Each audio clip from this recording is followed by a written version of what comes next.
Hello నమస్తే. Social media అంటే ఇప్పుడు గత 4, 5 సంవత్సరాలుగా విపరీతంగా పెరిగిపోయింది. ప్రతి మనిషి ఫోన్‌ని పక్కన పెట్టే పరిస్థితి అయితే కనపట్లేదు. కనీసం రోజుకి 4-6 గంటల వరకు తన టైం మొత్తాన్ని ఫోన్ మీద స్పెండ్ చేస్తున్నారు. అయితే తాజాగా ఇన్‌స్టాగ్రామ్‌లో కానివ్వండి, యూట్యూబ్‌లో కానివ్వండి ఇన్‌ఫ్లుయెన్సర్స్ ఎక్కువైపోయారు. ఇన్‌ఫ్లుయెన్సర్స్ ఏది చేస్తే అక్కడికెళ్ళి ఈ ఫుడ్ టేస్ట్ చేస్తే బావుంటదని చెప్పేసి చెప్తుంటారు. లేదంటే వాళ్ళు ఒక ప్రొడక్ట్‌ని ప్రమోట్ చేస్తే ఆ ప్రొడక్ట్‌ని చూసి మనం కొంటే వాడితే బావుంటదని చెప్పేసి చెప్తుంటారు. చాలా ఇలాంటి ఇన్‌ఫ్లుయెన్సర్స్ వల్ల ఎంత పాజిటివ్‌నెస్ ఉంటుందో అలాగే నెగెటివ్ వైబ్స్ కూడా ఎక్కువగా జరుగుతున్నాయి. తాజాగా సోషల్ మీడియాలో చాలా ఫేమస్ అయ్యారు గోదావరి అబ్బాయి. ఆయన చాలా తక్కువ టైం పీరియడ్‌లోనే ఇటు యూట్యూబ్‌లో కానివ్వండి, ఇలా ఇన్‌స్టాగ్రామ్‌లో కానివ్వండి ఒక ఇన్‌ఫ్లుయెన్సర్‌గా బెస్ట్ టైంలో రీచ్ చేసుకున్నారు. సో, ఈరోజు ఆయన మనతో పాటు ఉన్నారు. ఆయనతో మాట్లాడి యూట్యూబ్ ఇన్‌ఫ్లుయెన్సర్స్ అలాగే ఇన్‌స్టాగ్రామ్ ఇన్‌ఫ్లుయెన్సర్స్‌కి సంబంధించి ఎలాంటి ఇబ్బందులుంటాయి, వాళ్ళు ఇన్‌కమ్స్ ఎలా రెవెన్యూ జనరేట్ చేస్తారు. ఎందుకంటే చాలామంది కొత్తగా వచ్చే వాళ్ళకి ఇన్‌ఫ్లుయెన్సర్ అవ్వాలని చెప్పేసి చాలా క్యూరియాసిటీ ఎక్కువ ఉంటుంది. అలాంటిగా వచ్చే వాళ్ళకి ఎలాంటి సజెషన్స్ ఇస్తారని చెప్పేసి ఆయనతో మాట్లాడి తెలుసుకుందాం. హలో గోదావరి అబ్బాయి గారు. నమస్తే. ఎలా ఉన్నారు? బాగున్నాను బ్రో. మీరెలా సో, ఉన్నారు? బాగున్నాను. సో, ఏంటి మిమ్మల్ని ఇన్‌ఫ్లుయెన్సర్ అని పిలవాలా? లేదంటే వాళ్ళని కస్టమర్స్‌ని అడాప్ట్ చేసే మార్కెటింగ్ స్ట్రాటజిస్టులు అని పిలవాలా? అంటే ప్రొఫెషనల్‌గా ఇన్‌ఫ్లుయెన్సర్ అని పిలవాలి కానీ నేనైతే సామాన్యుడినే. అందరిలాంటి వాడిని నేను కూడా. ఓకే. హ్మ్. అంటే ఆహ్, ఎక్కడ స్టార్ట్ చేశారు? గోదావరి అబ్బాయిని ఎందుకు పెట్టుకోవాల్సొచ్చింది? ఎక్కడ స్టార్ట్ చేశారు? అంటే మాది బేసిక్‌గా వచ్చేసి వెస్ట్ గోదావరి. హ్మ్. గోదావరి అనేసరికి 2 తెలుగు స్టేట్సే కాదు. మొత్తం ప్రపంచవ్యాప్తంగా ఒక వైబ్ అనమాట. అంటే బాగా మాట్లాడతారని, లేకపోతే బాగా మంచి మర్యాదలు చేస్తారని, బాగా అడాప్ట్ చేసుకుంటారు. ప్రాంతంతో సంబంధం లేకుండా. హ్మ్. కాబట్టి అందరూ ఇష్టపడతారని చెప్పేసి ఆ పేరుతో స్టార్ట్ చేశాను. అండ్ మాకు గోదావరి నది అంటే మాకు ఒక సెంటిమెంట్. హ్మ్. అండ్ 2 తెలుగు రాష్ట్రాలకు కూడా అది మెయిన్ నది. హ్మ్. అటు తెలంగాణకి, ఇటు ఆంధ్రప్రదేశ్‌కి 2. హ్మ్. కాబట్టి దాన్ని అడాప్ట్ చేసుకుంటారనే ఉద్దేశంతో నేను చేయడం అంటే జరిగింది. నేను అంటే రీసెంట్‌గా మీరు కరెక్ట్‌గా అబ్జర్వ్ చేస్తే ఒక 2, 3 ఇయర్స్‌లో హైదరాబాద్‌లో గానివ్వండి, మిగతా ఏ ప్రాంతానికెళ్ళినా కూడా గోదావరి అనే ఒక పేరుని బ్రాండ్‌గా వాడేస్తున్నారు అవును. అవును. చాలామంది. అవును. బ్రాండ్‌గా వాడేసి అంటే ఫుడ్ టేస్ట్ ఎలా ఉంటుందో లేకపోయినా, లేదంటే అక్కడ ఉన్నటువంటి ఎక్విప్‌మెంట్స్ ఎలా ఉంటాయని పక్కన పెట్టేస్తే, ఆ పేరుని వాడుకొని చాలామంది మార్కెటింగ్ పరంగానో, లేదంటే వాళ్ళు క్యాష్ చేసుకుంటూ ఉన్నారు. సో, అవును. ఇంతమంది ఉండంగా ఎందుకు అంత ఈజీగా గోదావరి అబ్బాయి క్లిక్ అయ్యాడు? అంటే యాక్చువల్లీ మీరు ఏదైతే ఈ మధ్యన ఫ్రాంచైజీలు వచ్చినాయో, రెస్టారెంట్‌లకి వచ్చినాయో, హ్మ్. వాటికి ముందే నా పేరుంది యాక్చువల్లీ చెప్పాలంటే. నేను ముందే ఛానెల్ స్టార్ట్ చేశాను. హ్మ్. ఈ గోదావరి అంటే మీకు ఒక చిన్న ఎక్స్‌పీరియన్స్. నేను ఒకసారి కార్‌లో విజయవాడ వెళ్తున్నా హైదరాబాద్ నుంచి. మధ్యలో గోదావరికి సంబంధించిన ఒక రెస్టారెంట్ ఉంది. అంటే ఎగ్జాక్ట్ పేరు ఎందుకులే గానీ, హ్మ్. నేను లోపలికెళ్ళి మన గోదావరికి సంబంధించిన స్పెషల్స్ ఏముంటాయంటే, అసలు ఇది గోదావరికి సంబంధించి కాదండి. పేరు నార్మల్‌గా పెట్టుకున్నాం మేము. జస్ట్ ఒక బ్రాండ్ కోసం అని చెప్పి అలా చాలామంది పెట్టుకున్నారు. హ్మ్. అంటే ఆ పేరు వల్ల కొంచెం మనకొస్తారు, కస్టమర్స్ వస్తారు. అక్కడ రుచులు దొరుకుతాయి అనుకుని వస్తూ ఉంటారనమాట. కానీ వాస్తవానికి అది కాదు. హ్మ్. జస్ట్ ఆ బ్రాండ్ వాడుకుంటారు హ్మ్. అంతే. అంటే ఇప్పుడు ఆ బ్రాండ్ వాడుకొని గూడా ఇప్పుడు గోదావరి అబ్బాయి ఎక్కువ సంపాదించేస్తున్నారు. బేసిక్‌గా ఇన్‌ఫ్లుయెన్సర్ అంటే చాలా వాళ్ళకి రెవెన్యూస్ ఎక్కువొస్తా అదే ఉంటాయి. మేడిపండు చూడు మేలిమయుండు, పట్టు విప్పు చూడు పురుగులుండు అన్న టైపులోనే ఉంటది మాది కూడా. మీకు కనిపించేదంటే పూల పానుపులా ఉంటది మా జీవితం. అని మీకు కనిపించడానికి. కానీ ఎవరి కష్టం వాళ్ళకుంటది. ఆహ్, వాళ్ళ మా ప్రాబ్లమ్స్ మాకుంటాయి. హ్మ్. బట్ అది పబ్లిక్ మనం అలా కనిపించం. హ్మ్. అది చాలా ఇబ్బందిగా కూడా ఉంటది. పెద్ద పెద్ద సెలబ్రిటీలు కూడా ఫీల్ అవ్వచ్చేమో అలా కూడా. హ్మ్. బట్ మా కష్టాలు మావి మాకుంటాయి. డెఫినెట్‌గా మాకుంటాయి. హ్మ్. బట్ చూడడానికి మాత్రం అంటే ఎలా కనిపిస్తదంటే మనం ఒకసారి ఒక వ్యూవర్‌గా ఆలోచిస్తే వీడేంట్రా హ్యాపీగా కార్‌లో తిరుగుతున్నాడు, బైక్‌లో తిరుగుతున్నాడు, ఫుడ్ ఫ్రీగా పెడుతున్నారు, లేకపోతే అన్నీ ఫ్రీగా వస్తున్నాయి, మళ్ళీ ఎళ్ళినందుకు డబ్బులు కూడా ఇస్తున్నారు అనే థాట్‌లో మనం ఉంటాం. అది సామాన్యులకి అది అంటే మనలాంటి వాళ్ళు కూడా మనం ఆ థాట్‌లోకెళ్తాం. హ్మ్. బట్ దాని వెనకాల పడే కష్టం, ఎడిటింగ్ అని, ట్రావెలింగ్ అని, లేకపోతే అక్కడ రకరకాల సిట్యుయేషన్స్ మనం ఫేస్ చేస్తాం. బట్ అది మనకి బయటికి తెలీదు. హ్మ్. బయటికి నవ్వుతూనే కనిపిస్తాం మనం ఎవరైనా హ్మ్. సరే. హ్మ్. మనం ఎవ్వరైనా సరే మనిషి అన్నవాడు ఎవడైనా సరే తన మంచిని, గొప్పని మాత్రమే బయటికి పోర్ట్రే చేసుకుంటాడు గానీ, లోపల ఉండే కష్టాలు, ఇబ్బందులు ఎవరు బయటికి చెప్పుకోం గదా! హ్మ్. ఇన్‌ఫ్లుయెన్సర్‌లో కూడా అంతే. హ్మ్. అంటే ఇప్పుడు బేసిక్ ఏంటంటే మీకంటూ కొంత ఆడియన్స్ ఆఫ్ ఫ్యాన్స్ ఉంటారు. మీరేదైనా చేసినా, లేదంటే మీరేదైనా ప్రొడక్ట్‌ని ప్రమోట్ చేసినా ఒకసారి ట్రై చేద్దాం. ఎందుకంటే గోదావరి అబ్బాయి ఇది చూసాడు, ఇక్కడ బావుందని చెప్పాడు గదా! మనం ఖచ్చితంగా ఎళ్తే ట్రై చేస్తే బావుంటదని అనుకుంటారు. అక్కడికెళ్ళిన తర్వాత రియాలిటీలో అలా జరగట్లేదు. ఇప్పుడు రీసెంట్‌గా జరుగుతున్నటువంటి ఇన్‌ఫ్లుయెన్సర్ అంటే చాలామంది ఇన్‌స్టాగ్రామ్‌ని ఫాలో అవుతూ, ఇన్‌స్టాగ్రామ్‌లో చూసి అక్కడికెళ్ళి ఫుడ్ టేస్ట్ చేయటమో, లేదంటే అక్కడికెళ్ళి ఒక ప్రొడక్ట్‌ని కొనుక్కోవడం ఇలా జరుగుతుంది. దీనివల్ల నెగెటివ్ అయిపోవట్లేదా? మీరు చెప్పింది 100% కరెక్ట్. నేను ఒక చిన్న క్వెషన్ అంటే ఒక ఆలోచింపజేసే ఒక ప్రశ్న నేను వదులుతాను. హ్మ్. అదేంటంటే, ఇప్పుడు నేను ఒక రెస్టారెంట్‌కెళ్ళాను. ఫర్ ఎగ్జాంపుల్ జూబ్లీ హిల్స్‌లో రెస్టారెంట్‌కెళ్ళాను. తిన్నాను.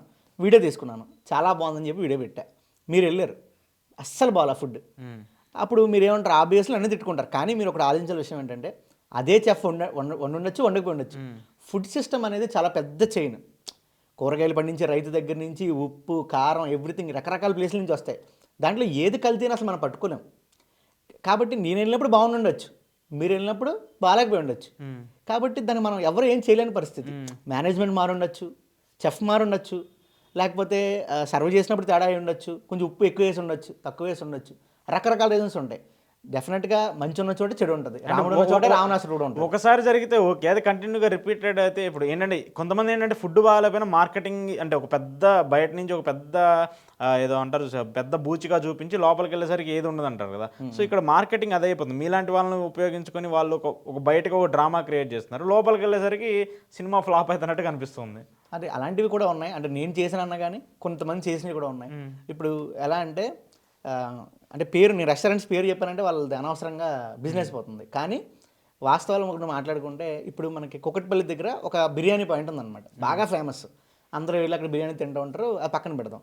అయితే వాళ్ళు ఏం చెప్పారంటే మార్కెటింగ్ కోసం, అంటే పబ్లిక్ వాళ్ళకి అట్రాక్ట్ అవ్వడం కోసం వాళ్ళు ఏం చెప్పారంటే, మేము రాజుల కాలం లాంటి ఒక ఎసెన్స్ వాడుతున్నాం, దీనికి సంబంధించిన తయారీ విధానం వేరుగా ఉంది, కాబట్టి మా దగ్గర బిర్యానీ టేస్ట్ వేరేగా ఉంటుందని చెప్పారు. పబ్లిక్ ఒక భ్రమ. వాస్తవానికి రాజుల కాలం లాంటి ఎసెన్స్ ఇప్పుడు కొత్తగా ఎలా తయారైపోయింది, ఇదివరకు నుంచి ఉండాలి కదా. ఇప్పుడు వాళ్ళని ఒక భ్రమ క్రియేట్ చేసి ఒక హైప్ క్రియేట్ చేసి ఇవ్వడం మాత్రం వాస్తవమే. పబ్లిక్ కూడా ఇక్కడ మీరు జెన్యున్గా రివ్యూ చెప్పండి, ఎవడా వెళ్ళడు. అదే మీరు ఫేక్గా చెప్పండి, వెళ్తారు. అని నేను చేశానని చెప్పట్లేదు, అలా చేసినవి ఉన్నాయి, వాస్తవం చెప్తున్నాను నేను. పబ్లిక్ కూడా హైప్ కావాలి, రియాలిటీ వద్దు. అది ఎవ్రీథింగ్ మీరు ఆలోచిస్తే ఏ విషయంలో అయినా సరే బిల్డప్కి ఇచ్చే ప్రాధాన్యత దేనికి ఇవ్వట్లేదు. మనకి ఇప్పుడు పరిస్థితి ఎలా ఉందంటే, ఈరోజు మన మీమ్స్ కూడా చూస్తున్నాం. ఈరోజు నా దగ్గర 300 రూపీస్ బ్యాలెన్స్ ఉంటే నేను 290 రూపీస్ పెట్టి బిర్యానీ తినాలి, రేపు ఎలా తిన్నావా లేదో పక్కన పెట్టాలి, కానీ ఈ రోజుకి మాత్రం నేను హ్యాపీగా బతకాలి. ముఖ్యంగా కోవిడ్ వచ్చిన తర్వాత ప్రతి ఒక్క మనస్తత్వం ఇలా మారింది. ఉన్నంతసేపు హ్యాపీగా బతకాలి, తర్వాత మనం ఎలా అయిపోయినా పర్లేదు అనే థాట్లో ఉన్నారు. ఇప్పుడు ఎవరి దగ్గరైనా సేవింగ్స్ ఉన్నాయా? ఒక సాఫ్ట్వేర్ ఇంజనీర్ దగ్గర సేవింగ్స్ ఉన్నాయా? ఇవాళ ₹1,00,000 2 లక్షలు వచ్చే వాళ్ళకి కూడా సేవింగ్స్ లేవు. ఎందుకంటే ఉన్నంతకాలం హ్యాపీగా బతకాలి, అన్నాళ్ళు బతుకుతామో తెలీదు, నడుచుకుంటూ వచ్చి చచ్చిపోతున్నారు హార్ట్ అటాక్ వచ్చి. కాబట్టి ఆ థాట్లో ఉన్నారు. నెక్స్ట్ ఏంటంటే పర్టికులర్గా ఫుడ్ మనం తీసుకుంటే ఫుడ్కి బాగా అట్రాక్ట్ అవుతున్నారు. ఒకప్పటి మీద లెక్కేసుకుంటే 90% ఫుడ్ బయట తింటున్నారు, ముఖ్యంగా బ్యాచిలర్స్. ఈవెన్ ఫ్యామిలీ ఉన్నా సరే ఇవాళ ఎలా తయారైందంటే, ఒక వ్యక్తి పెళ్ళి చేసుకోవాలంటే అమ్మాయి తల్లిదండ్రులు, మా అమ్మాయి వంట చేయదు, మధ్యాహ్నం టిఫిన్ చేయదు.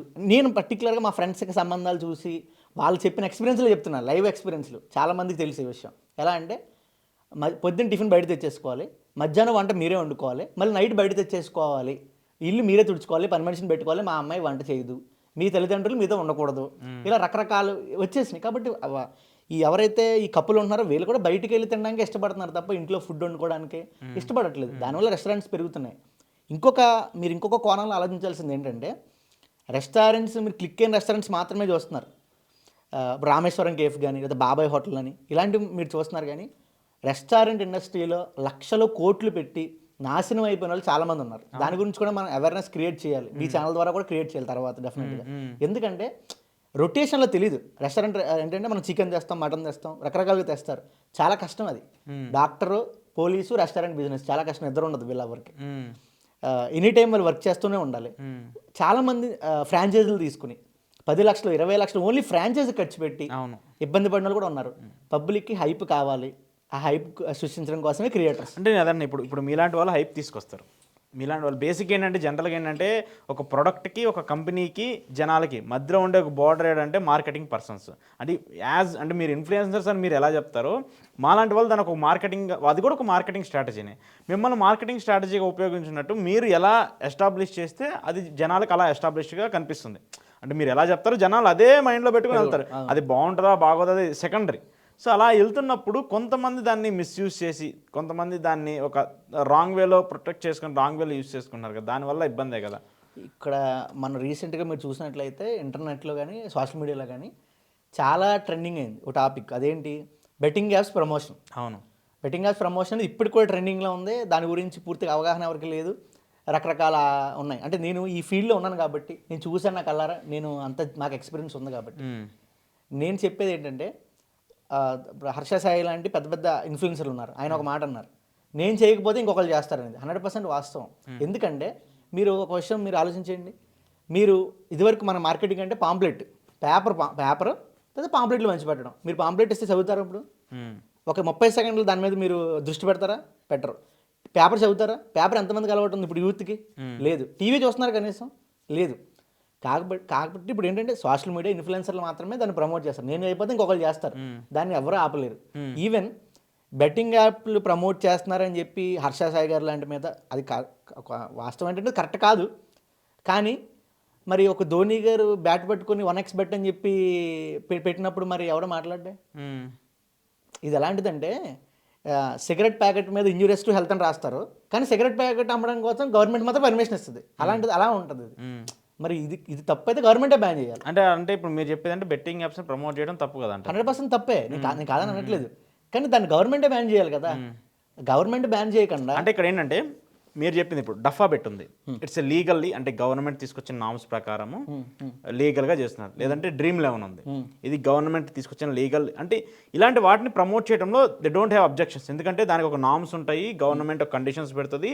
ఎవరైనా జూదం అనేది ఇప్పటి నుంచి కాదు, ఎప్పటి నుంచో మహాభారతం మన అక్కడి నుంచి వస్తుంది. జూదం అనేది ఇప్పటి నుంచి పురాతన కాలాల నుంచి ఉన్నది, కానీ దాన్ని ఎవరు ఆపడానికి లేదు. ఇప్పుడు ఇఫ్ ఇన్ కేసు ఈ బెట్టింగ్ యాప్ లేకపోతే ఇంటి దగ్గర ఏదో పాన్ షాప్ దగ్గర కూర్చొని 2-3 బెట్టింగ్, దాన్ని కూడా ఎవరు ఆపలేరు. సో కానీ ఇదేంటంటే ఒక నామ్స్ ప్రకారం జరిగే ఒక సిస్టాన్ని మీరు దాన్ని బ్రేక్ చేసుకొని అంటే మీరు కాదు, జస్ట్ బేస్డ్ ఆన్ ఇన్ఫ్లుయెన్సర్స్.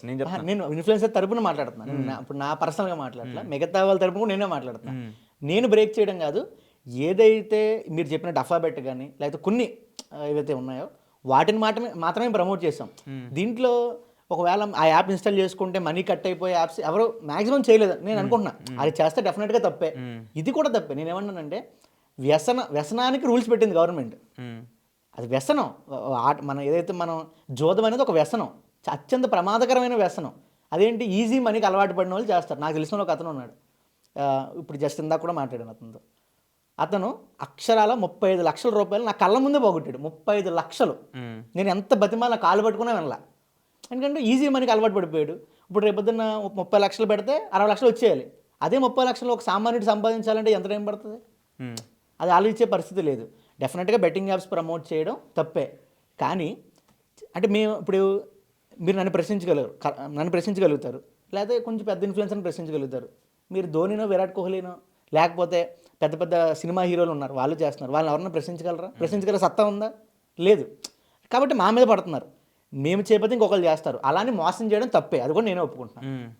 అంటే ఇప్పుడు ఇప్పుడు బేసిక్ ఏంటంటే మీరు ఒక చిన్నది చేస్తేనో ఒక 5,000 4,000 ఒక ఇంటర్వ్యూకి ఒక వీడియోకి ఇస్తారు ఫర్ సపోజ్.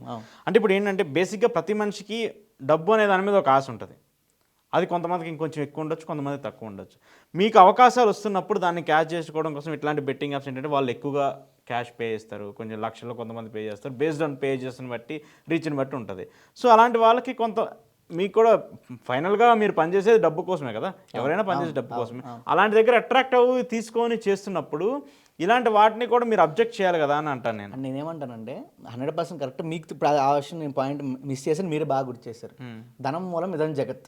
అలానే మీరు చెప్పింది ఏంటంటే అన్యాయం చేయడానికి కూడా ఒక హద్దు ఉంటుంది, అది దాటి మనం ప్రవర్తించకూడదు. మీకు తెలియని విషయం ఏంటంటే, నేనే కాదు చాలా మంది ఇన్ఫ్లుయెన్సర్ తరపున నేను మాట్లాడుతున్నాను, మేము పెట్టిన ప్రతి వీడియో ప్రమోషనే కాదు, అది ఫస్ట్ గుర్తించాలి. దాంట్లో 50% ప్రమోషన్స్ ఉంటాయి, 50% నిజంగా మీరు రియల్ ఎక్స్పీరియన్స్ కూడా షేర్ చేసుకున్న వాస్తవాలు ఎన్నో ఉన్నాయి. మీరు ఇంకొక పాయింట్ కూడా అడిగారు, మేము ఇది మోసం అని తెలిసిన చాలా చాలా వీడియోలు మేము రిజెక్ట్ చేసాం. ఇంకొక విషయం కూడా చెప్పాలి, యాజ్ ఇన్ఫ్లుయెన్సర్ నేను రియల్ ఎస్టేట్ ఇన్ఫ్లుయెన్సర్గా కూడా ఉన్నాను, మీకు తెలిసిందే. అయితే మీకు తెలియని విషయం ఏంటంటే రెరా హెచ్ఎండి అప్రూవల్ లేకుండా మాకు 10 లక్షలు ఒక ఫ్లాట్ అమ్మితే 10 లక్షలు కమిషన్ రాదు. అంటే ఆ ఫ్లాట్ ప్రైస్ 60 లక్షలు 70 లక్షలు ఉన్నప్పుడు రాదు, 10 లక్షలు కమిషన్ ఇస్తున్నాడంటే పచ్చి మోసం. అది ఫ్రీలాన్స్లో డబ్బులు తీసుకుంటారు, క్యాష్ రూపంలోనే తీసుకుంటారు. తర్వాత అలాంటి ఎన్ని జరిగినాయి హైదరాబాద్లో మోసాలు ఎన్నో జరిగినాయి. అలాంటివి ఏమీ నేను ప్రమోట్ చేయలేదు. ఇంకా కొన్ని ఉన్నాయి, అంటే నేను పేరు చెప్పలేని పరిస్థితి, నన్ను లీగల్గా యాక్షన్ తీసుకుంటారు. బట్ వాస్తవం ఏంటంటే ఏదైతే జెన్యున్గా హెచ్ఎండిఏ రెరా అప్రూవల్ ఉందో, బిల్డర్ హిస్టరీ బాగుందో, లేకపోతే వాళ్ళు చేయగలరని నమ్మకం ఉంటే మాత్రం మేము చేసాం. మేము అది రియల్ ఎస్టేట్లో కావచ్చు, రెస్టారెంట్స్లో మోసం జరుగుతున్నాయి, చాలా ఎన్నో రిజెక్ట్ చేసాం. కొన్ని లక్షల రూపాయలు రిజెక్ట్ చేశాం మేము. నేను అదే మీరు గుడ్ విల్ పర్సన్ కాబట్టి మీరు రిజెక్ట్ చేశారు. కానీ మీలాంటి వాళ్ళు అంటే మీరు ఏంటంటే కొంతవరకే కావాలనుకుంటున్నారు, మీరు అక్కడితో స్టాప్ అయిపోతున్నారు. మిగతా వాళ్ళు అలా లేరు కదా. ఇప్పుడు చైన్ సిస్టమ్ అంటే ఒక 100 మందిలో ఒకళ్ళు మంచి వాళ్ళు ఉంటే మిగతా 99 మంది చెడ్డోళ్ళు అని అంటున్నారు కదా. నేను ఆ ఒక్కల వల్ల ఇప్పుడు మీకు ఏమైపోతుంది, మొత్తం ఆ సొసైటీని తప్పుగా భావిస్తున్నారు కదా. ఇప్పుడు అంటే నేను అదిగోండి ఇప్పుడు హర్ష సాయి గారు ఏం చేశారో నాకు తెలియదు. వాస్తవంగా ఆయన ఏది పెట్టినా మీరే చూస్తారు. మీరే ఒక ఇన్ఫ్లుయెన్సర్గా ఉన్నారు, దానికి ఎంత రీచ్ ఉంటుందో మీకు తెలుసు. ఒక వీడియో పెడితే ఎంత రీచ్ వెళ్తుంది, ఎంతమంది ఆడియన్స్ చూస్తారు, దానికి ఎంత ఎంగేజ్మెంట్ వస్తుందో మీకు తెలుసు. అలాంటిది హర్ష సాయి అనే ఒక పర్సన్ ఆయన చేస్తున్నటువంటి ఆ వీడియోను దాని వెనక కష్టం ఉండొచ్చు, ఒక టీమ్ ఆఫ్ వర్క్ ఉంటుంది. మనం చూస్తాం ఆయన ఒక వీడియో పెడితే దాని వెనక ఎంతమంది ఉంటారో, ఈ ఫ్రీ పెట్రోల్ అని ఇలా చెట్లకు డబ్బులు, ఇవన్నీ ఏంటి, it's a magical stunt or only self promotion కోసమా, లేదంటే ఏదో ఫేమస్ అయిపోయి జనాల దగ్గర నుంచి దాన్ని మార్కెటింగ్గా క్రౌడ్ చేసుకొని మనీ సంపాదించాలని? అంటే ఇప్పుడు ఆయన గురించి మాట్లాడాలని కానీ లేదు, కానీ నేను మామూలుగా చెప్పేది ఏంటంటే అంటే ఎందుకు ఆయన గురించి కాదు, యాజ్ ఏ ఇన్ఫ్లుయెన్సర్స్గా he is the top of the. ఒక సినిమాలో పవన్ కళ్యాణ్ మహేష్ బాబు ఎలా అంటారో, మీలా ఒక ఇన్ఫ్లుయెన్సర్లో ఆయన కూడా ఒక పర్సన్. ఇప్పుడు ఆయన టాప్, ఆయన నెంబర్ 1 పొజిషన్లో ఉన్నారు. నేను అదే చెప్తున్నా. ఇప్పుడు మీకు ఎలా చెప్పాలంటే, సింపుల్గా చెప్పాలంటే, ఇప్పుడు శ్రీమంతుడు అని ఒక సినిమా తీస్తారు మహేష్ బాబు గారు. అది పబ్లిక్ని అవేర్నెస్ క్రియేట్ చేయడం కోసం మనం దాంట్లో ఒక మెసేజ్, ఊరిని అడాప్ట్ చేసుకోవడం అనేది కాన్సెప్ట్. ఇప్పుడు దాంట్లో ఊరిని అడాప్ట్ చేసుకోవడం అనే కాన్సెప్ట్ గురించి శ్రీమంతుడు సినిమా తీసిన మహేష్ బాబు గారు ఆ సినిమాకి రెమ్యునరేషన్ తీసుకోలేదా? తీసుకున్నాడు. ఎందుకంటే ఆయన బతకాలి, ఆయనకి మెయింటెనెన్స్, లేకపోతే ఆయన సర్వైవల్, ఆయనకి ఒక ఫ్యామిలీ, ఎంతోమంది పిల్లలకి హార్ట్ ఆపరేషన్లు చేయించారు. అలానే ఇది కూడా ఇతను సోషల్గా హెల్ప్ చేయాలనే ఉద్దేశం కూడా ఉండుండొచ్చు. దాంతోపాటు సర్వైవ్ అవ్వాలని డబ్బులు అలా. ఇప్పుడు హర్ష సాయి గారు అని నాకు తెలిసి చెప్తున్నా, నాకు పూర్తిగా అతను వ్యక్తిగతంగా నాకు పరిచయం లేదు. అంటే మా సర్కిల్లో మాకు ఒక ఐడియా ఉంటుంది, కొన్ని యాప్స్కి ఎంతెంత డబ్బులు తీసుకున్నారని కూడా తెలుసు కదా. నేను ఇంటర్వ్యూలో నేను చెప్పలేను, కానీ ఇప్పుడు ఆయన ఎంత టీంని మెయింటైన్ చేస్తారు, వాళ్ళందరికీ శాలరీస్, ఎడిటింగ్, డబ్బింగ్, విఎఫ్ఎక్స్, ఇలా రకరకాల ఆస్పెక్ట్స్ ఉంటాయి. దాన్ని అంతా సర్వైవ్ అవ్వాలంటే మరి ఏం చేయాలి? తప్పదు. డబ్బులు పంచిపెట్టిన దాంట్లో ఫేక్ ఏం లేదు. డబ్బులు పంచిపెట్టడం వాస్తవమే, కానీ పంచిపెట్టాలని డబ్బులు ఎక్కడి నుంచి వస్తాయి? ఆయన వ్యక్తిగతంగా లేకపోతే జన్మతః శ్రీమంతుడు ఏం కాదు. తర్వాత అతను కష్టపడి పైకి వచ్చి ఈ విధంగా డబ్బులు సంపాదించుకున్న వ్యక్తే, కానీ జన్మతః శ్రీమంతుడు ఏం కాదు. చాలామంది అతనికి ఏదో 100 కోట్లు ఆస్తుందని అలా ఊహించుకుంటారు, అది వాస్తవం కాదు. అతను ఒక వీడియో చేస్తేనే 10 మందికి 10 రూపాయలు ఇవ్వగలడు. ఈ 10 మంది, నువ్వు ఈ 10 వీడియోలు నువ్వు లైక్ కొట్టినప్పుడు, నువ్వు ఓకే చేసినప్పుడు, అతను ఈ వీడియో కూడా నువ్వు యాక్సెప్ట్ చేయాలి. దానికి మనం చేయగలిగింది ఏం లేదు. ఓకే, పెద్ద ఇప్పుడు మహేష్ బాబు గారు మౌంటైన్ డ్యూ, ఇప్పుడు నేను మొన్న ఒక ఇష్యూ జరిగింది. ఒకళ్ళు అంటే మాది వెస్ట్ గోదావరి తాడేపల్లిగూడెం, మీకు ఊరి పేరు కూడా చెప్తున్నాను. ఒక వ్యక్తి ఫుడ్ సేఫ్టీ దాంట్లో వర్క్ చేసే అతను చాలా రెస్టారెంట్స్కి వెళ్ళి ఫుడ్ తింటున్నాడంట. తిని ఏదో గొడవ పెడుతున్నాడంట, దాంట్లో ఉన్నా లేకపోయినా. అతను ఏం చేశాడు, నా మీద కూడా కంప్లైంట్ ఇచ్చాడు, నేను ఇతని వీడియో చూసి వెళ్ళానని. యాక్చువల్లీ నా వీడియో చూసి వెళ్ళినట్టు ప్రూఫ్ ఏం లేదు, ప్రూఫ్ ఉండదు, ఎందుకంటే మీరు అలాంటి వీడియో 10 మంది పెడతారు. నెక్స్ట్ పాయింట్ ఏంటంటే, మేనేజ్మెంట్ మారుండొచ్చు, షెఫ్ మారుండొచ్చు, ఇది బాగుంటుందని మేము చెప్తాం, ఇక్కడ వెళ్ళకపోతే మిమ్మల్ని చంపేస్తాం, ఇక్కడ వెళ్ళకపోతే మీరు చచ్చిపోతారు, అలాంటివి మేము పెట్టాం. లేకపోతే మీరు సాయిబాబా ఫోటో 10 మంది షేర్ చేయబోతే చచ్చిపోతారని పెట్టే వాట్సాప్ స్టేటస్ కాదు మాది, మేము చెప్తాం అంతే. ఇప్పుడు థమ్స్అప్ ప్యాడ్ విజయ్ దేవరకొండ గారు ప్రమోట్ చేస్తారు, మౌంటైన్ డ్యూ మహేష్ బాబు గారు చేస్తారు. అది తాగి ఎవరిని చచ్చిపోతే దానికి వాళ్ళ బాధ్యులా? వాళ్ళైతే బాధ్యులు కాదు కదా. తాగండి, ఇది మేము తాగుతున్నాం అని చెప్తారు, ఇది బాగుంది అని చెప్తారు, తాగమని ఎవరు బలవంతం పెట్టరు, ఫోర్స్ చేయరు, అంతే కదా. మేము చేయగలిగింది అంతే. ఎన్నో మంచి కార్యక్రమాలు చేస్తాం మేము. ఇప్పుడు మా ఫ్రెండ్ వరంగల్ శివ అని చెప్పి ఒక ఇన్ఫ్లుయెన్సర్ ఉన్నాడు, మనోడు, మీరు చెప్తే నమ్మరు, ఒక చిన్న స్టోరీ షేర్ చేసుకోవాలి. ఒక ఫాలోవర్ కూడా కాదు, ఇతను ఎలా క్లిక్ చేయడం తెలిసి మా మదర్కి హార్ట్ ఆపరేషన్ చేయాలి, 16 లక్షల రూపాయలు ఖర్చు అవుతుంది, మీరు ఒక వీడియో పెట్టండి అని అడిగితే మనోడు వీడియో పెట్టి నేను కొలాబరేషన్ ఇచ్చాను, దాంట్లో నాకు 1 రూపాయి వస్తుందా? ఒక పావలా రాదు. దానికి కూడా స్కామ్ చేయొచ్చు. నా అకౌంట్ పెట్టుకోవచ్చు, బ్యాంక్ అకౌంట్ ఇచ్చు, నాకు ఒక 50 లక్షలు వస్తే 10 లక్షలు ఇవ్వచ్చు, 10 లక్షలు వచ్చి నేను చెప్పి నేను బిల్డప్ కూడా ఇవ్వచ్చు. కానీ మేము అలా చేయలేదు. వాళ్ళ నెంబర్ ఇచ్చాం, అక్షరాల ఓన్లీ ఫోన్పే నుంచి 9 లక్షల రూపాయలు వచ్చినాయి ఒక్క రీల్ నుంచి. ఓకే, మేము అలాంటివి కూడా చేస్తాం, కానీ అది ఎవరికి గుర్తుండదు. నేను అదే చెప్తాను, మీరు 100 మంచి పనులు చేసిన తులసి వనంలో గంజాయి మొక్క ఉంటుంది, దాన్ని మనం ఏమి చేయాలి. అదే నేను వాస్తవం. 100 పనుల్లో 99 మంచి పనులు ఉంటే ఒక్క చెడ్డ పని వల్ల 99 కన్సిడర్ చేయట్లేదు. ఇప్పుడున్న సొసైటీ అలా అయిపోయింది. ఇప్పుడు ఒక విషయం ఏంటంటే, సోషల్ మీడియాకి ఉన్న వాళ్ళకి చెప్తున్నాను, రావాలనుకున్న వాళ్ళకి చెప్తున్నాను, దీంట్లో చాలా కష్టాలు ఉంటాయి, రకరకాలుగా ఉంటాయి. మీరు సక్సెస్ అవ్వరని కాదు, అవ్వచ్చు, అవ్వకపోవచ్చు. మీరు రెండింటికి ప్రిపేర్ అవ్వండి. కానీ మీరు ఒక ఎక్స్పీరియన్స్ ఇంటర్వ్యూ చేసే వ్యక్తి, మీరు ఒక యాంకర్, ఎక్స్పీరియన్స్ యాంకర్, మీరు జర్నలిస్ట్, మీరు ఒక వ్యక్తి కింద కామెంట్ చేశారు, నీకు అసలు క్వశ్చన్ చేయడమే రాదు అని కామెంట్ చేస్తే మీరు పట్టించుకుంటారా? జెన్యున్గా చెప్పండి, పట్టించుకోరు. మేము అంతే, అన్నీ వదులుకొని వచ్చే ఇక్కడ సిద్ధపడతాం. గజరాజు నడిచినప్పుడు కుక్కలో మరగడం కామనే. ఇంక దాన్ని మనం పట్టించుకోవచ్చు. మన తప్పు ఉన్నప్పుడు తప్పు డెఫినెట్గా తప్పే, అది బహిరంగంగా తప్పు అని ఒప్పుకుంటున్నా, నేను కూడా ఒప్పుకుంటున్నాను. కొన్ని తప్పులు చేస్తే ఒకవేళ చేసి ఉండుంటే, కాబట్టి ఇంకా దాన్ని మనం పట్టించుకుంటే అసలు ఒక్క నిమిషం కూడా సోషల్ మీడియాలో మనం బతకలేం. ఎందుకంటే కామెంట్ పెట్టడం ఫ్రీ. అవును, ఆవిడ ఇష్టం, అమ్మనా బుద్ధులు పెడుతున్నారు, చాలా దారుణంగా మాట్లాడుతున్నారు, ఈవెన్ లేడీస్ గురించి, ఇది గురించి. అసలు పరిస్థితి ఎలా ఉందంటే మీకు చిన్న ఎగ్జాంపుల్ చెప్తాను. ఇవాళ మన ఒక సినిమా వచ్చింది కల్కి అని. కలికి సినిమా అనేది ఒక సినిమా లిబర్టీ తీసుకుని, సినిమాటిక్ లిబర్టీ తీసుకుని సినిమా మనం డిజైన్ చేస్తాం. అసలు దానవీర సోనకర్ణ సినిమాలో ఉన్న 90% స్టోరీ అబద్ధం, తప్పు. యాక్చువల్ వ్యాస మహాభారతం ప్రకారం తప్పు. బట్ సినిమాటిక్ లిబర్టీ తీసుకుని ఆ సినిమా తీశారు.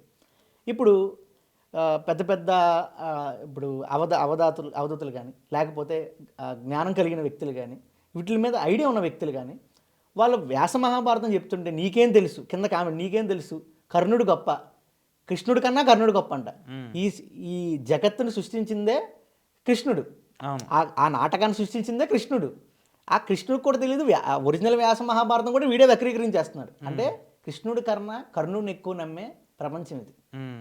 ఈ ప్రపంచాన్ని సృష్టించిన కృష్ణుడి కన్నా, ధర్మాత్ముడు కృష్ణుడి కన్నా, ధర్మం వైపు నుంచున్న కృష్ణుడి కన్నా అధర్మం వైపు నుంచున్న కర్ణుడు, ఎవరైతే మనకి ద్రౌపది దేవిని నిండు సభలో అవమానించడం కాదు, అసలు ద్రౌపది దేవుని నిండు సభలో చీర విప్పేయమని చెప్పిందే కర్ణుడు. ఇది ఎంతమంది తెలుసు?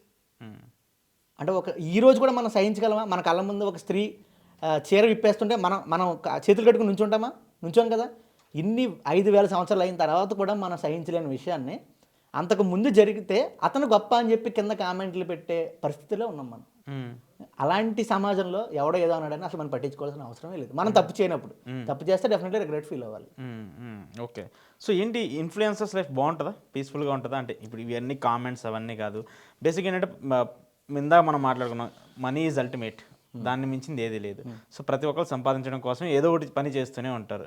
సో ఇలా మీకు ఎలా ఉంటుంది? ప్రాఫిటబుల్లా లేదంటే కొంచెం టఫ్గా ఉంటుందా? ఏంటంటే మార్కెట్స్ ఎప్పుడప్పుడు అప్ అండ్ డౌన్ ఉంటాయి కాబట్టి ఎలా అనిపిస్తుంది? అంటే ఇది డెఫినెట్గా శాశ్వతం అయితే కాదు, అయితే ఎలా ఉంటుందంటే బాగానే ఉంటుంది, వ్యాపారపరంగా బాగానే ఉంటుంది. అంటే నేను ఒక 50,000 లక్షలు సంపాదించవచ్చు ఇదే యూట్యూబ్లో, లేదా ఇదే సోషల్ మీడియాలో. నెలకి 10 లక్షలు సంపాదించే తెలుగు యూట్యూబర్స్ ఉన్నారు, నెలకి 15, 20, 25 లక్షలు, 30 లక్షలు సంపాదించే యూట్యూబర్స్ కూడా ఉన్నారు. ఒక్కొక్క లైఫ్ ఒక్కొక్క విధంగా ఉంటుంది, దాన్ని మనం డిఫైన్ చేయలేం. ప్రస్తుతానికైతే బాగుంది, ఫ్యూచర్ ఎలా ఉంటుందో తెలియదు. ఇప్పుడు కొత్తగా వాళ్ళు ఎక్కువైపోతారు కదా, రోజు ఎక్కువగా వచ్చేస్తున్నారు ఇన్ఫ్లుయెన్సర్స్, రోజుకు 100 మంది పుట్టుకొచ్చేస్తున్నాం అంటున్నారు. సో ఏంటి వాళ్ళు వచ్చి పాపం వాళ్ళకి ఏమైనా సజెషన్ ఇస్తారు? ఎందుకంటే మీలాంటి వాళ్ళని చూసి ఇన్స్పైర్ అయిపోయి ఓకే తిను గోదావరి అబ్బాయి సక్సెస్ అయిపోయాడు, నేను ఎందుకు సక్సెస్ అవ్వాలని కొంతమంది వచ్చేస్తూ ఉంటారు. అంటే రియాలిటీ లోపల ఏముందో తెలుసుకోకుండానే బయట అద్దాన్ని చూసేసి నా మొహం కూడా బాగుంటుంది కానీ చాలామంది వచ్చేస్తూ ఉంటారు. అర్థం చేసే వాడికి తెలుస్తుంది కదా ఆ కష్టం ఏంటనేది. కరెక్టే మీరు చెప్పింది. అయితే నేను ఒక విషయం ఏంటంటే, ఇప్పుడు వద్దు దీంట్లో రావద్దు అని ఒక మాట స్టేట్మెంట్ ఇచ్చాను అనుకోండి, నేను వాడు ఏం ఫీల్ అవుతుంది, మరి నువ్వెందుకు ఉన్నావురా అని ఒక క్వశ్చన్ అడుగుతాడు. దీంట్లో రండి అని అడిగాను అనుకోండి, మరి ఎన్ని కష్టాలు ఉన్నాయంటున్నావు, మమ్మల్ని ఎందుకు రమ్మంటున్నావు అని అడుగుతాడు. ఇక్కడ ఇప్పుడు ఎలా తయారైందంటే, ఇప్పుడున్న సమాజం ఎవడి మాట వినరు, వాళ్ళు తల్లిదండ్రుల మాట వినరు, ఫ్రెండ్స్ మాట వినరు, పెద్దల మాట వినరు, ఎవడి మాట వినరు. వాళ్ళు చేయాలనుకుంటే చేస్తారు. దీంట్లో నేను ప్రాబిలిటీని డిసైడ్ చేయలేను, ఎందుకంటే దీంట్లో సక్సెస్ అవుతారో లేదో తెలియదు. ఒక్క నైట్లో 1,00,000 మంది సబ్స్క్రైబర్స్ సంపాదించుకుని ఉన్నారు. అవును, 10 సంవత్సరాల నుంచి కష్టపడినా 10 మంది రాని వాళ్ళు ఉన్నారు.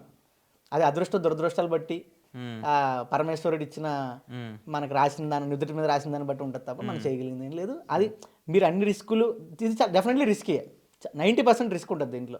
మీరు ఇదే ఫీల్డ్లో ఉన్నారా, నేను ఇదే ఫీల్డ్లో ఉన్నాను, మీకు తెలుసు ఎలా ఉంటుంది దీంట్లో అనేది. బట్ రిస్క్ చేసి తర్వాత ఇది కాకపోతే ఆల్టర్నేటివ్ వేరేది ఉంది అనుకుంటే మీరు రావచ్చు. ఓకే, అంటే దీని మీదే నిలబడి వద్దు అని చెప్తారు మీరు అంతే. ఇది ఒక్కదాని కోసం వచ్చేసి దీని మీద ఏదో సంపాదించాలనుకునే వాళ్ళు కష్టం మరి. అంటే ఒకవేళ సక్సెస్ అయితే వెల్ అండ్ గుడ్, లేకపోతే మరి ఇబ్బంది. సక్సెస్ అయిన వాడిని గుర్తుపెట్టుకుంటాడు, ఫెయిల్ అయిన వాడిని ఎవరు గుర్తుపెట్టుకుంటాడు? ఇప్పుడు 1,00,000 మంది సబ్స్క్రైబర్స్ ఉన్న వాళ్ళు తెలుగులో ఒక 2-3 వేల మంది ఉండొచ్చు. 10 మంది సబ్స్క్రైబర్స్ ఉన్న వాళ్ళు ఉంటారు, లక్షల్లో ఉంటారు. అది ఎవరికి తెలియదు కదా. ఎవడైతే సెంచరీ కొట్టాడో వాడికే మ్యాన్ ఆఫ్ ది మ్యాచ్. 99 కొట్టినోడు కూడా తొంభై వాడు గుర్తించాడు. సొసైటీ గుర్తుపెట్టి అదే చెప్తాను కదా, 100 పనుల్లో 99 నువ్వు మంచి చేసినా ఒక్క తప్పు దగ్గర అందరూ పట్టుకుంటారు. అంటే ఈ 99ని ఎవరు చూడరు. నువ్వు దాన్ని వాడికి ఎంత ఎఫర్ట్స్ పెట్టి ఎంత హార్డ్ వర్క్ పెట్టి దేంట్లో అయినా, లవ్లో అయినా, లైఫ్లో అయినా, కెరీర్లో అయినా, ఫ్యామిలీ పరంగా అయినా, దేంట్లో అయినా. సో ఇది డెఫినెట్గా రిస్కీ జాబే. ఎవరికి రావద్దని చెప్పను, రమ్మని చెప్పను. మీకు మొండి పట్టుదల ఉండి సాధించాలని కసి ఉంటే రండి. ఓకే. సో మీరు సఫిషియెంట్గా ఉన్నారు, కంఫర్ట్గా ఉన్నారు ఇప్పుడు దాకా? ఇప్పుడు అప్స్ అండ్ డౌన్స్ డెఫినెట్గా ఉంటాయి. డెఫినెట్గా ఇది బిజినెస్, జాబ్ కాదు. మార్నింగ్ 9కి వెళ్ళి ఈవినింగ్ 5కి వస్తే మన శాలరీ మనకు రాదు. అప్స్ అండ్ డౌన్స్ డెఫినెట్గా ఉంటాయి.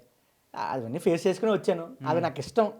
ఇప్పుడు మీలాంటి సీనియర్ జర్నలిస్ట్ నేను ఇంటర్వ్యూ చేయించుకుంటున్నానంటే నేను ఇన్ఫ్లుయెన్సర్ అవ్వడం వల్ల కదా కారణం.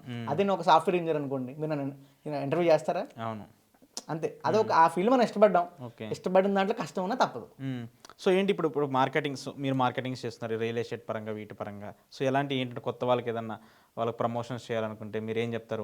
వాళ్ళకి ఏ విధంగా ఎలా ఉంటుంది, ఎంత రీచ్ ఉంటుంది, ఏంటి అనేది ఏమైనా చెప్తారా? అంటే ఏం లేదు, కస్టమర్స్ ఇప్పుడు బేసిక్ ఏంటంటే definitely you are the marketing person కాబట్టి వాళ్ళు మీ నుంచి కొంతమంది ఎక్స్పెక్ట్ చేస్తూ ఉంటారు. సో ఈ ఇంటర్వ్యూ చూసినప్పుడు మాకు కూడా చేస్తే బాగుంటుంది అనేది. సో వాళ్ళకి ఏమన్నా మీరు ఇస్తారా? డెఫినెట్గా ఎంతోమందికి ఫ్రీగా చేసిన సందర్భాలు ఉన్నాయి. నాకు టైం ఉండి నా స్లాట్ ఖాళీగా ఉంటే డెఫినెట్గా ఎవరికైనా నేను చేయగలిగితే మాత్రం నా ఇన్స్టాగ్రామ్లో godavari.abbai ఇన్స్టాగ్రామ్ ఉంటుంది, దానికి మెసేజ్ చేస్తే నేను చేయగలిగే సహాయం నేను చేస్తాను. ఓకే. సో మార్కెటింగ్ పరంగా కూడా మీరు వాళ్ళకి మార్కెటింగ్ అంటే మేము వీడియో పెడితే మార్కెటింగ్. అదే నేను చెప్తాను. ఇవాళ మీకు ఒక విషయం చెప్పాలి. ఇవాళ మీరు నమ్మితే నమ్మండి, లేకపోతే లేదు. ఒక్క వీడియోతో ఒక బట్టల షాప్లో 10 రోజుల్లో 25 లక్షల బిజినెస్ అయిన సందర్భాలు ఉన్నాయి. ఓకే. ఒక రెస్టారెంట్స్ ఎక్కడికో ఎవరిది అవసరం లేదు, మీరు కుమారి అండి షాప్ చేస్తే మీకు అయి ఉంటుంది. అలా రకరకాలుగా సంపాదించుకున్నారు. ఇవాళ ఒక బడ్డీ కొట్టు కొత్తగా టీ టైం ఓపెన్ చేసుకున్న, ఒకప్పుడు బడ్డీ కొట్టు చాయ్ షాపు, ఇప్పుడు టీ టైం, అంత తేడా ఏం లేదు. పెట్టుకున్న ఇన్ఫ్లుయెన్సర్ లేకపోతే ఎవడో వచ్చి టీ తాగడో. అంటే పబ్లిక్ పాయింట్ ఆఫ్ వ్యూ చెప్తున్నాను నేను. బాగుందనడం కాదు, బాగుందని వీళ్ళు చెప్తేనే నమ్ముతున్నారు వాళ్ళు. అవును. ఒకవేళ వాడు తాగినప్పుడు బాగుందా లేదని వాడికి డౌట్ వస్తుంది, తాగినప్పుడు బాగున్నా సరే. కానీ ఈ సక్సెస్ అవ్వాలంటే మాత్రం ఇన్ఫ్లుయెన్సర్లు మాత్రమే చేయాల్సిన పరిస్థితి. మరీ కమర్షియల్గా చేయకండి, డబ్బుల కోసమే మీరు ప్రయత్నం చేయకండి, డబ్బులు ఆటోమేటిక్గా అవే వస్తాయి. అలా అని చెప్పి ప్రజాసేవకి అంకితం అవ్వకండి, మీ కుటుంబాన్ని కూడా దృష్టిలో పెట్టుకోండి, అంతే. సో చూద్దాం మీ ఎంత పాజిటివ్నెస్ అంటే మీలాంటి వాళ్ళు కొంతమంది వల్ల అది దీనివల్ల ఇబ్బంది పడుతున్నారు, మిమ్మల్ని కూడా కామెంట్ చేస్తున్నారు, మిమ్మల్ని కూడా ట్రోల్స్ చేస్తున్నారు పాపం వాళ్ళు దాని గురించి, వీళ్ళు ఎలా చేశారు, దీనివల్ల ఎలా అయిందని. సో ఖచ్చితంగా వాళ్ళు కూడా ఇంటర్వ్యూ ఇస్తే ఒక సొల్యూషన్ వాళ్ళకి కూడా దొరుకుతుంది అనుకుంటున్నాను. థ్యాంక్ యూ గోదావరి అబ్బాయి గారు. ఇది ఈరోజు స్పెషల్ ఇంటర్వ్యూ విత్ గోదావరి అబ్బాయి. చూస్తున్నానండి టీ టైమ్ న్యూస్.